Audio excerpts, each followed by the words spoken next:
Yan po ang loob niya. Tinahi ko lang yan ng kamay. Kasi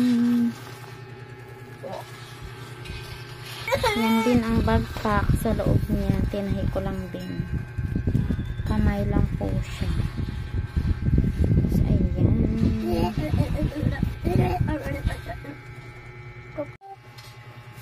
Yan na siya, guys. Tinahi ko lang po yan. Para may lagayan ng libro ang dalawa. Tapos ito ang isa. Ayan. Mga ritaso lang po yan. Tapos ito isa. Ginawa ko din backpack. Yan na siya. Matibay na tila po yan. Tsaka ayan. Dalawa. Oh, diba?